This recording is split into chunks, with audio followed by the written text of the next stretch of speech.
નમસ્કાર મિત્રો, ખાસ કરીને આજના વિડીયો આપણે કચ્છ કાતરાના આધારે આવનારા ચોમાસાના વરસાદ વિશેની માહિતી આપવાની છે. પણ સૌપ્રથમ આપને એ જણાવી દઉં, થોડા દિવસ પહેલા આપણે એક વિડીયો મૂકેલો હતો જે અત્યારે આપણે શિયાળુ પાક છે એમાં જે ફ્લાવરિંગના સ્ટેજ ઉપર જે પાક છે એની અંદર મનીબેગ અને જીપ્રોન પોટાશ છે એ કેવી રીતે કામ કરીને કેવી રીતે ફાયદા મળે છે એ વિશેની માહિતીનો વિડીયો જે મૂકેલો હતો એ વિડીયો પણ આ વિડીયોના અંતમાં સાઈડમાં બતાવવાનું, દરેક મિત્રોએ આ વિડીયોના અંતમાં એ વિડીયો જોઈ લેવાનું છે. હવે ખાસ કરીને જોવા જઈએ તો આમ તો જે દેશી વિજ્ઞાન પ્રમાણે જોવા જઈએ તો આવનારું વર્ષ એટલે કે 2026નું ચોમાસું છે એ સારું જ રહેવાનું છે. એમાં કોઈ ચિંતાનું કારણ હાલ પૂરતું દેખાતું નથી. જેમાં દેશી વિજ્ઞાન પ્રમાણે કચ્છ કાતરાનું એક અનુમાન આપણે લગાડવામાં આવતું હોય છે. આમ તો ચૈત્રી દનૈયા હોય, ત્યાર પછી આપણે હોળીનો પવન છે, અખાત્રીજનો પવન છે, બીજા ઘણા બધા અનુમાનો થતા હોય છે. પણ કારતક મહિનાની એકમ એટલે કે નવા વર્ષથી લઈ અને ફાગણ મહિનાની પૂનમ એટલે કે હોળીના દિવસ સુધીથી જે કચ્છ કાતરા જોતા હોય છે એમાં શરૂઆતમાં જે વાવણીનો વરસાદ છે એ પણ સમયે વાવણી થાય એ પ્રકારના કચ્છ કાતરાના લક્ષણો આવ્યા હતા. વાવણી બાદ એક ગેપ આવે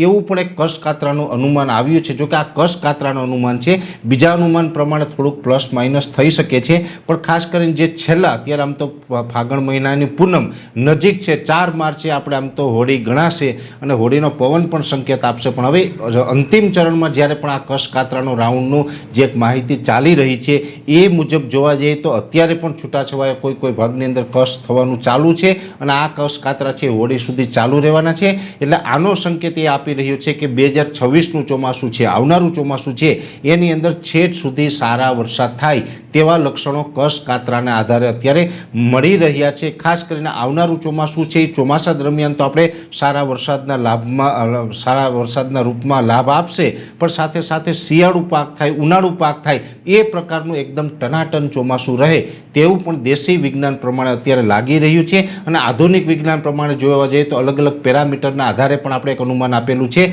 કે અલનીનો ને લાનીનો, આની અંદર અલનીનો કદાચ ક્રિએટ થાય તો પણ ઓગસ્ટ મહિનાથી થાય ને એની અસર પડતા ચોમાસું પૂર્ણ થાય. એટલે એ વૈજ્ઞાનિક ઢબે પણ ચોમાસું છે 2026માં ખૂબ સારું રહેવાનું છે. એટલે અત્યાર સુધી જે સારા સંકેત છે આપણે આશા રાખીએ આગળના દિવસમાં પણ આવા સારા સંકેત મળતા રહીએ અને સારું ચોમાસું થતું રહીએ. અત્યારે ચોક્કસથી બંને પેરામીટર ઉપર એવું લાગી રહ્યું છે કે આવનારું ચોમાસું છે તે ખૂબ સારું રહેશે. અને આની અપડેટ છે એ નેક્સ્ટ હજુ પણ આપણે એપ્રિલ મહિનામાં, મે મહિનામાં વિશેષ અપડેટ આપશું. અત્યારે આ વિડીયોની અંદર એટલું અંતમાં દરેક મિત્રોને વિનંતી રહેશે, શરૂઆતમાં મેં આપને જણાવ્યું હતું આ સાઈડમાં વિડીયો દેખાય એને ટચ કરીને જોશો એટલે શિયાળુ પાકમાં અત્યારે ફ્લાવરિંગ મોટું કરવા અને કદ વધારવા માટેની માહિતી છે મળી જશે. યુટ્યુબ ઉપર જોઈ રહ્યા હોય તો સબસ્ક્રાઈબ કરજો અને ફેસબુક પેજને ફોલો કરજો.